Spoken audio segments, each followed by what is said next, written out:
The four of the best footballing nations in the world have fought against each other, and two have qualified through to the World Cup final. Those two sides are obviously Spain and Argentina, after massive wins over the French and the English. Now we have to cover both of these matches and what is happening next, and forecast what is going to happen from here on, because these two matches have been some massive battles, and there is a lot coming out of this we have learnt. So, I, William, am going to bring you today's forecast focus on the Football World Cup semi-finals. I'll be back with the talking point of the semi-finals.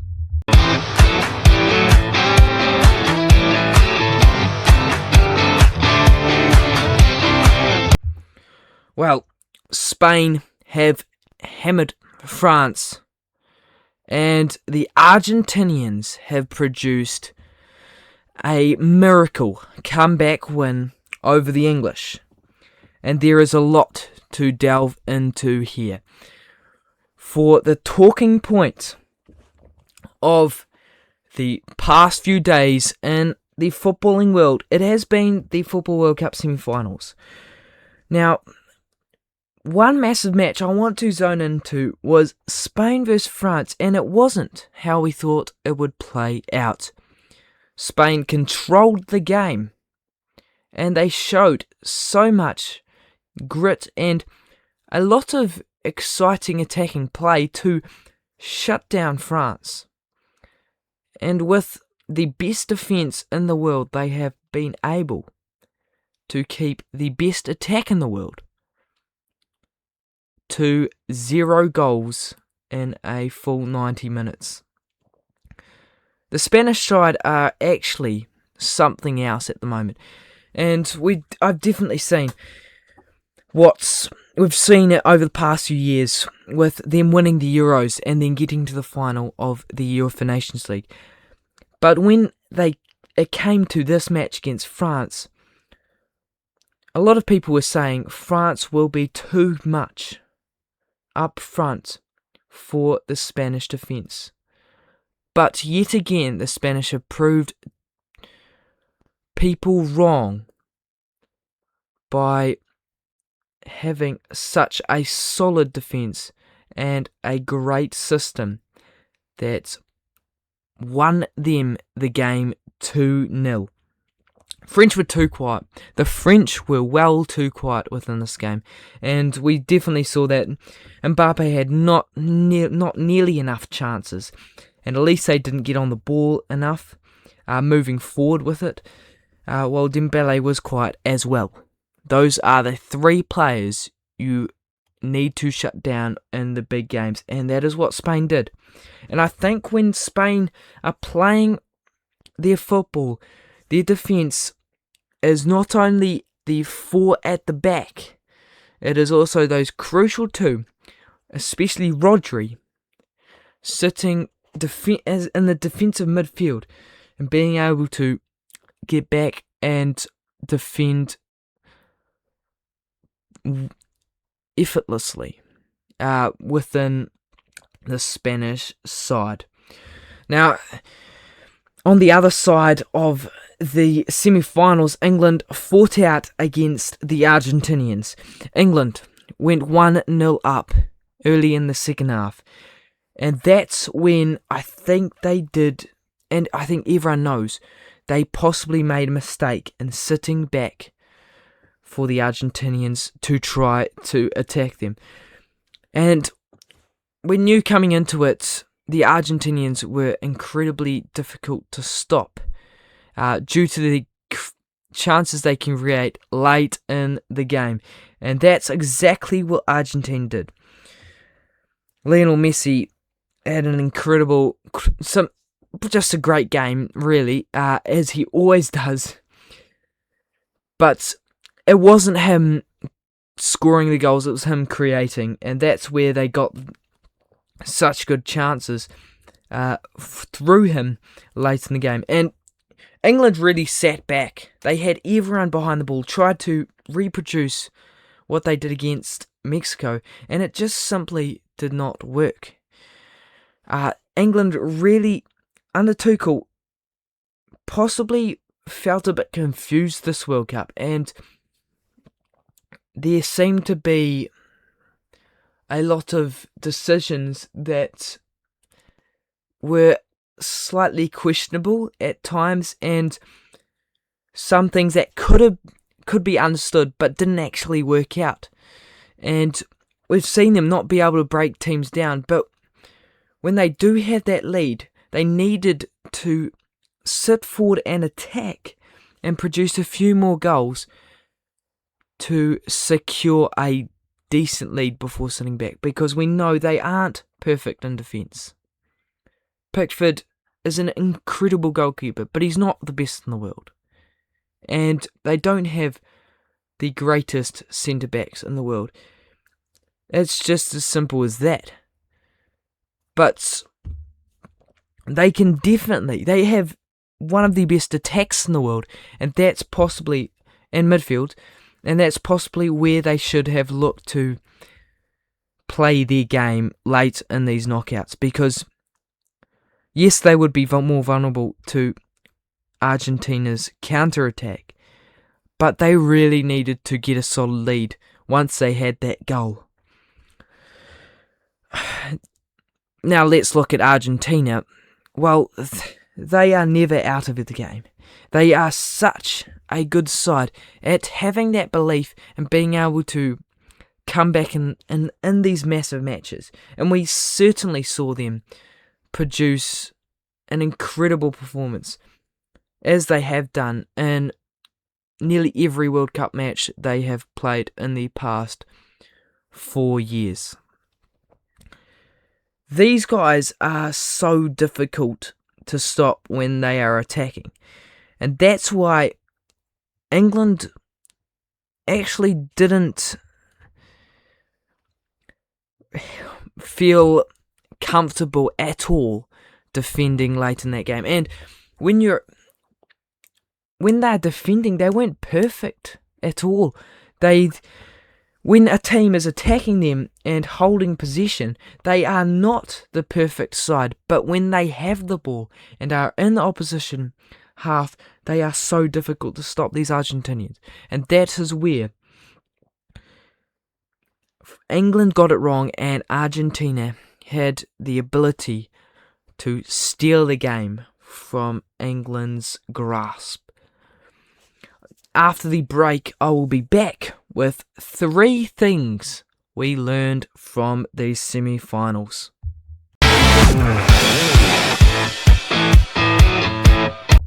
Okay, so we learned 3 things from the FIFA World Cup semi-finals, and one of them is that Spain have the ability to control any game and any opposition. I am absolutely loving the midfield at the moment, Spain. And what I saw was a phenomenal performance from Dani Olmo. And he has produced, in especially knockout football, some incredible performances. So he is a key player moving forward for Spain to be able to produce opportunities. But the players that are really taking the game over, keeping the possession and the speed of the game within the palm of their hand, is Rodri and the other defensive players for Spain. Now, why I say Rodri is because Rodri is such a good player on the ball and knows when to take. This is so important for teams like Spain to be able to not allow teams such as France and Argentina any way through.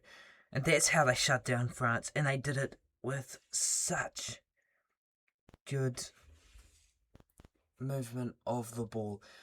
And that's where Spain are perfect coming into this final upcoming. Well, one thing we also learnt was that Argentina are never out of a Football World Cup game. And that's just because they have that belief and the ability from Lionel Scaloni and Lionel Messi to be able to keep their mind on coming back within the game. They have gone down so many times in World Cups and been able to fight the win back in their hands. Why does this matter for Argentina? It's best because it means they can bring back games and are never left out, no matter the quality of their side or the quality of the opposition. They are able to dig in deep in the game, and while the other team is fatigued and thinks they have the win in the bag, they are able to produce incredible opportunities and finish them off in style. This means that they are a team to absolutely be reckoned with in knockout football. And that's why I think they are going to absolutely match up against Spain. And who's betting against them in this final, because they are such a tough team to quiet down deep in a football match. Now, also, we learnt that the best and the longest implemented systems within this Football World Cup have won out.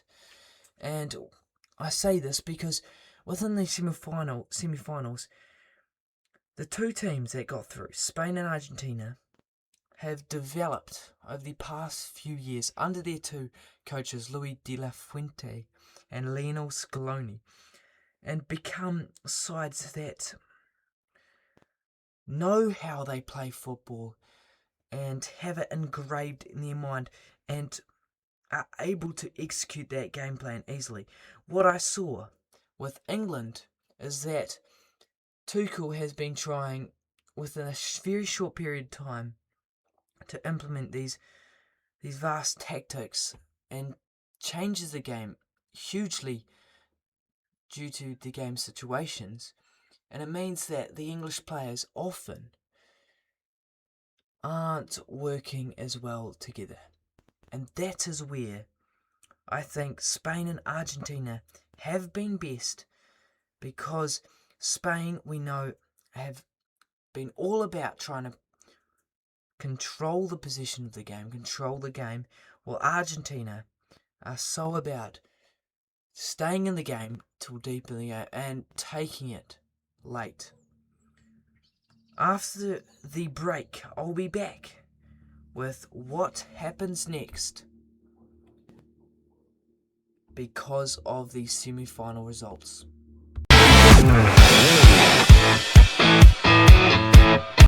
Well, what next? Well, we certainly know there are some finals to look forward to. First of all, the third and fourth place final, France vs England, is possibly not going to appeal as much as the Football World Cup final between Spain and Argentina. Now, let's first have a look at France vs England. Now, France coming into this match will be disappointed, and both sides will obviously be disappointed, but France certainly were possibly had their fans had hopes that they would win this World Cup more than the English fans, and that's why it is such a disappointing eruption to their tournament. So they will look at this match possibly still with a bit of hope to end their tournament with a good result, but both sides will still be just trying to recover from their losses. Now, after this, France will have questions over Didier Deschamps. Will he stay within the side? He's been around for such a long time for the French national side. I think he will stay, but who knows?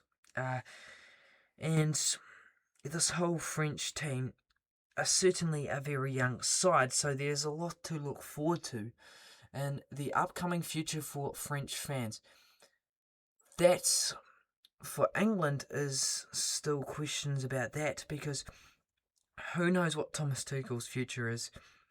I think he should stay because they cannot keep bringing in new managers and not have the time to develop the system under their team, while also their players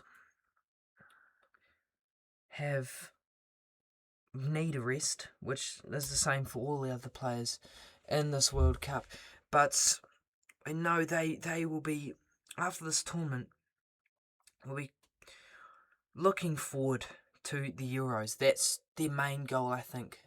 Within the next 2 years, they will want to win the Euros, and we know how their hopes are going to be up.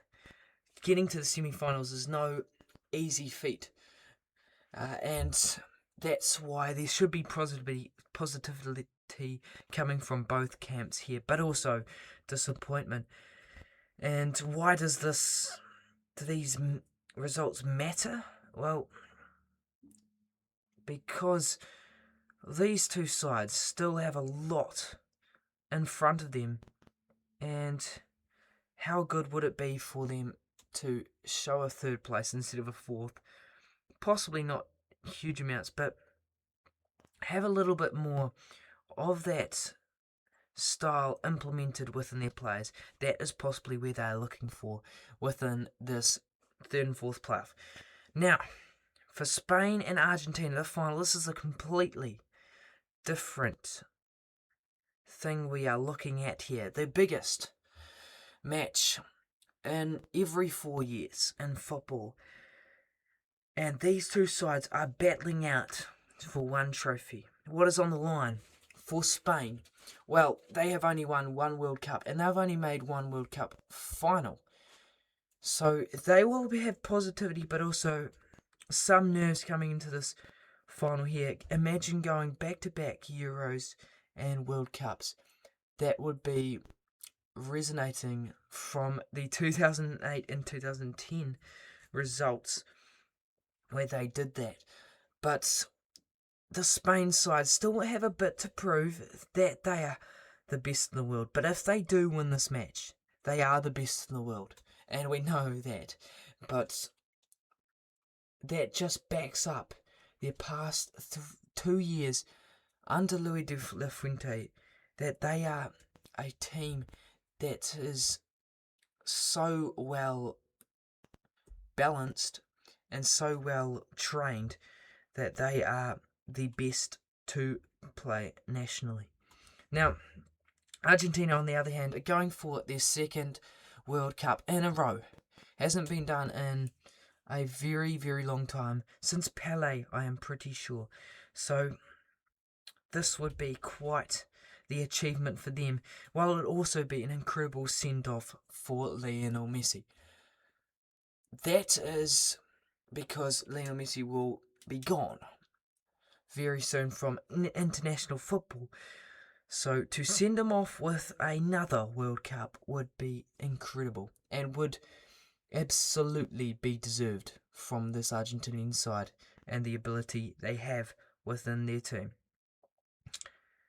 What else do these two sides have with them here? Well, after this World Cup, there is no looking back. All their national competition will be done, and it'll be back to club football. So they have to. This is the biggest match they will play in the next 2 to 4 years. Well, it will be the biggest in the next 4 years if they make a World Cup final, and it could be the biggest of their careers. So we know World Cup finals are massive.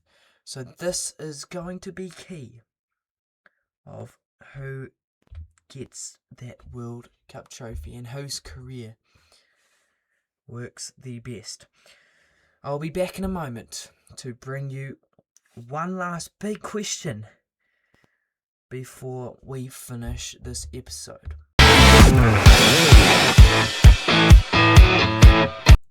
Who has enough to win it? And I will cover this in more detail in the next few days with more videos. But who has enough left to win this World Cup final between Spain and Argentina? And I say this because there has been so much they have played and so much this season in football.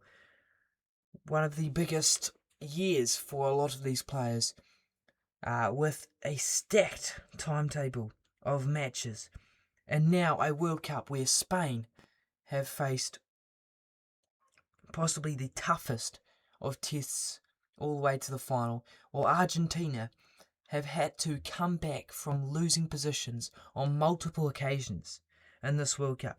So these two sides will have fatigued players. But who has enough drive and will and ability to take out this World Cup? That will be the question in this game, because man oh man, they have been through a lot. Let's first look at Argentina. Argentina, these players have had to, every single game, put everything on the line for such long periods of the game and have had to come back very late in matches. That takes a lot of energy and a lot of willpower. Can they do this again at this World Cup final? I believe so, but do they have enough to beat the drive of the Spanish? Now, the Spanish haven't had to play more than 90 minutes this World Cup, and this sort of balances out with the fact that they have played the hardest knockout run for any team in this World Cup. So they will be fatigued, but I think there will be enough drive there as well to try go win this World Cup final. Now, both of these sides have won in big tournaments very recently, and that's why I think this will be an absolute epic and is perfectly matched, because these two teams have simply been the best at big tournaments recently. But who wants it more? That is the big question. And that will be answered in a few days' time. Now, I will cover this in more detail, this big matchup, in more detail, very soon in the coming days. But I'll move on now to what is looking forward for us.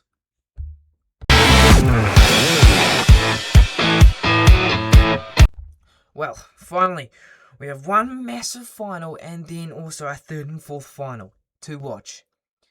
And from this, I'll bring some reviews, some previews, and everything else before we move in back to the club season.